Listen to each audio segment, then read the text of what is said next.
High everyone, welcome to my YouTube channel. कसे आहात तुम्ही सगळे? तर आज मी माझ्या पिल्लूसाठी बनवते हे ड्रायफ्रूटचे लाडू. ड्रायफ्रूट विथ मखाना लड्डू बनवते. तर ही रेसिपी मी तुमच्यासोबत आज शेअर करणार आहे. तर हे लाडू लहान मुलांसाठी खूप जास्त उपयोगी ठरतात. तर लहान मुलांसाठीच नाही तर मोठ्यांसाठी सुद्धा हे लाडू खूप जास्त उपयोगी आहेत. तर तुम्ही एकदा नक्की चेक करा, नक्की ट्राय करा की रेसिपी कशी आहे आणि व्हिडिओ शेवटपर्यंत नक्की बघा आणि मला कमेंट करून नक्की सांगा की लाडू कसे वाटले, व्हिडिओ कसा वाटला हा आणि चॅनलला तर चला रेसिपीला सुरुवात करूया.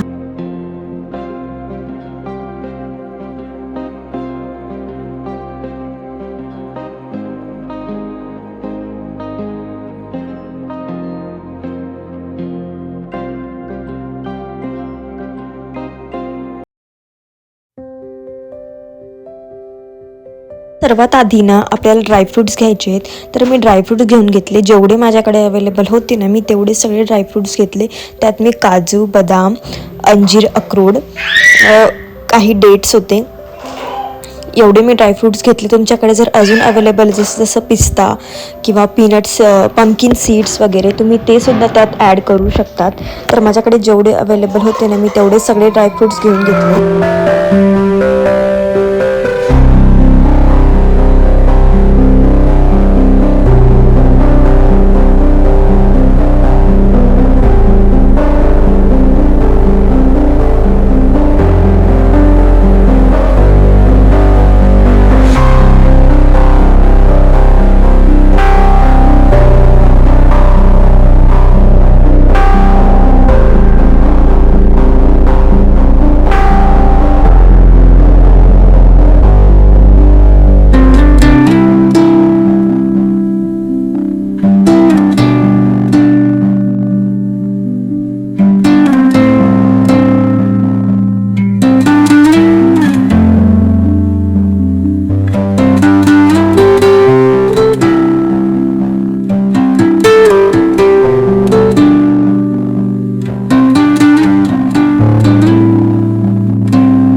त्यानंतर मी 100 ग्रॅम मखाने घेतले होते.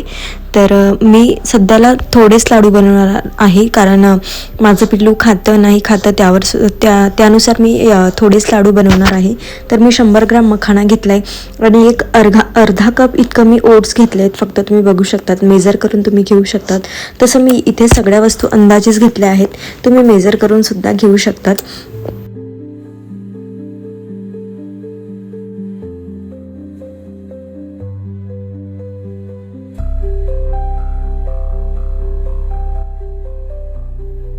आणि यात मी एक अर्धी वाटी सुकं खोबरं घेतलं आहे, त्याला छान किसून घेतलं आहे.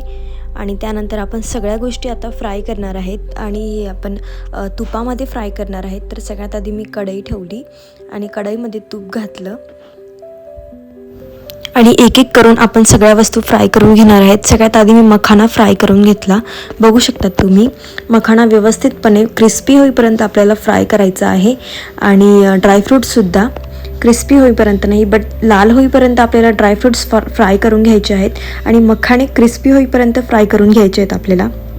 आपण ते हाताने चेक करू शकतो की ते किती क्रिस्पी झाले त्यानुसार आपण हे मखाणे भाजून घ्यायचे आहेत. बघू शकतात तुम्ही, अशा पद्धतीने मखाना भाजायला मला 15 ते 20 मिनटं लागली होती आणि मखाना हा छानपैकी भाजला गेला. बघू शकतात तुम्ही.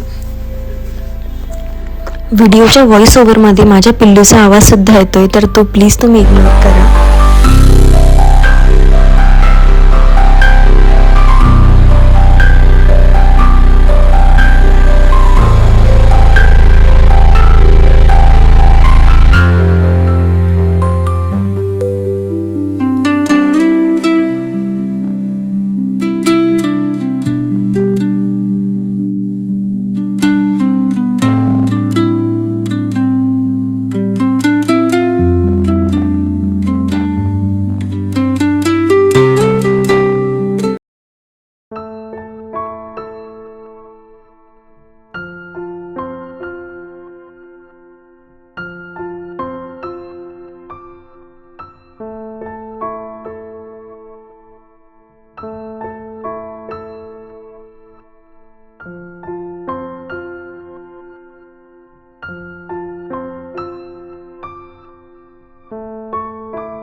आता माझ्या सगळ्या वस्तू फ्राय करून झाल्या आहे. मखाना, ड्रायफ्रूट्स, ओट्स सगळ्या काही वस्तू फ्राय करून झाल्या आणि डेटसुद्धा मी घेतले आहेत. तर आता आपण एक एक वस्तू ग्राइंड करणार आहेत. सगळ्यात आधी आपण मखाना ग्राइंड करणार आहेत. तर मखाना हा पूर्णपणे बारीक न करता आपल्याला थोडासा जाडसरच राहू द्यायचा आहे. एकदम थोडा जाडसर, जास्त जाडही नाही आणि जास्त बारीकही नाही, एकदम मीडियम कन्सिस्टन्सी आपल्याला ठेवायची आहे मखाण्याची.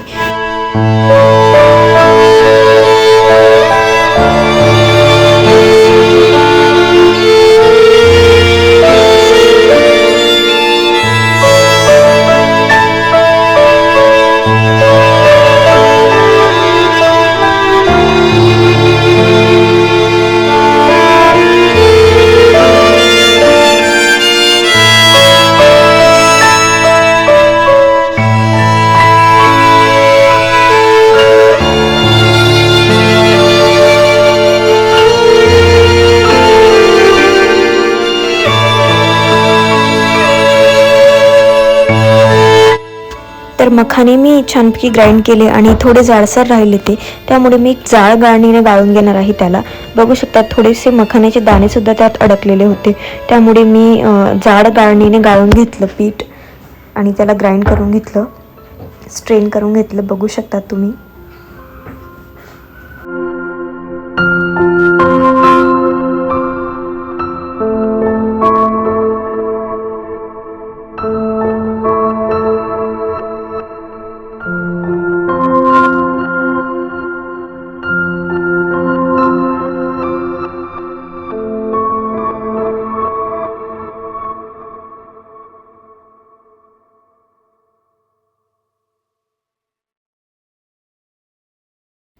मखाने ग्राइंड झाल्यानंतर मी ड्रायफ्रूट्स ग्राइंड करून घेतले आणि ड्रायफ्रूट्स हे माझे ग्राइंड होत नव्हते, म्हणून मी ते छोट्या भांड्यात टाकले आणि छोट्या भांड्यात ते व्यवस्थितपणे ग्राइंड झाले. बघू शकता तुम्ही.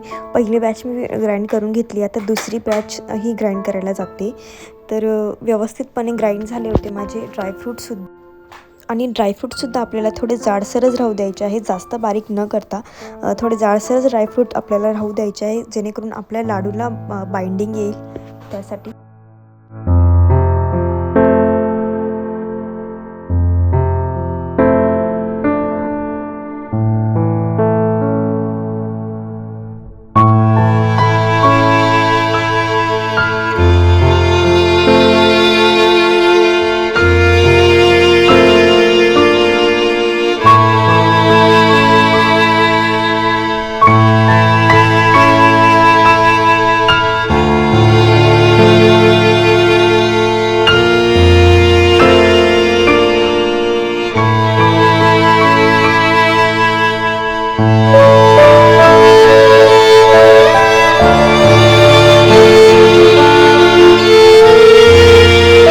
त्यानंतर मी खजूर ग्राइंड करून घेतले थोडेसे मिक्सरमध्ये, एकदम नॉर्मल केले आणि ते सगळं काही मिक्स करून घेतलं.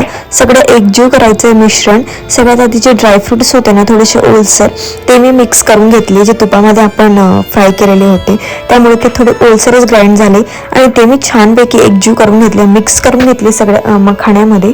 बघू शकता तुम्ही अशा पद्धतीने. जितका वेळ लागेल तितका वेळ लावून तुम्ही त्याला मिक्स करू शकता.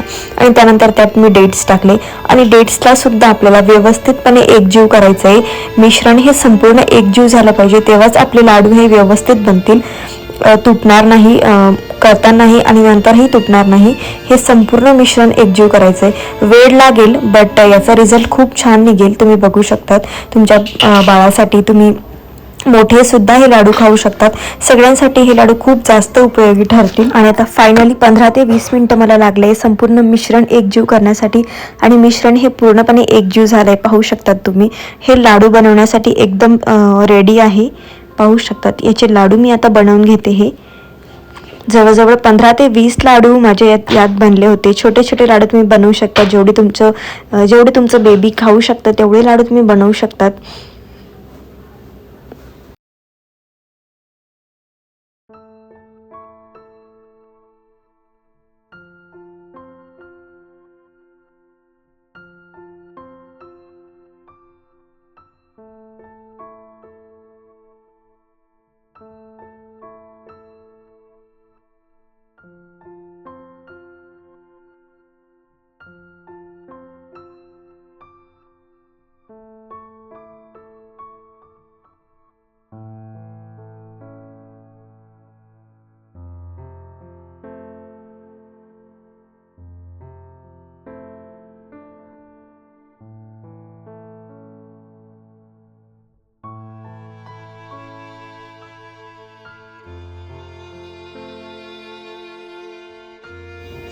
तर अशा पद्धतीने सगळे लाडू मी बनवून घेतले आणि लाडू बनवता बनवता माझं पिल्लूसुद्धा खेळत होतं खाली आणि त्याच्यासोबत गप्पा मारत मारत मी मस्तपैकी लाडू बनवत होती आणि तो सुद्धा बघत होता की मम्मा काय करते हे असं गोल गोल वगैरे. त्याला काहीतरी वेगळंच वाटत होतं, त्यामुळे तो सुद्धा बघत होता.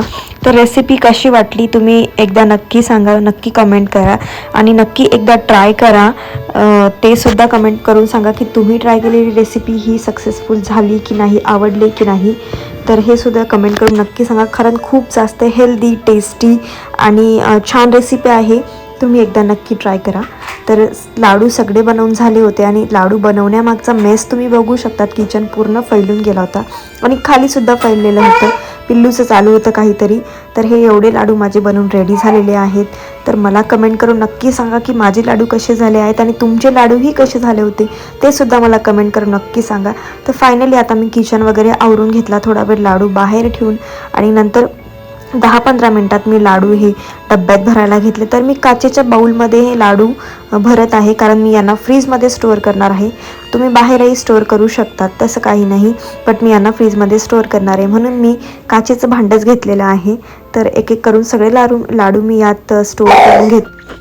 तर तुम्हाला व्हिडिओ कसा वाटला, रेसिपी कशी वाटली हे कमेंट करून नक्की सांगा आणि नक्की एकदा ट्राय करा आणि माझ्या चॅनलला लाईक करा, शेअर करा आणि सबस्क्राईब करा. खूप खूप सपोर्ट करा आणि काही मिस्टेक झाली असेल तीसुद्धा मला नक्की सांगा. मी नक्की इम्प्रूव्ह करण्याचा प्रयत्न करेल. तर चला भेटूया नेक्स्ट व्लॉगमध्ये अशाच एका छानशा रेसिपीसोबत किंवा एखाद्या व्लॉगसोबत. तोपर्यंत बाय.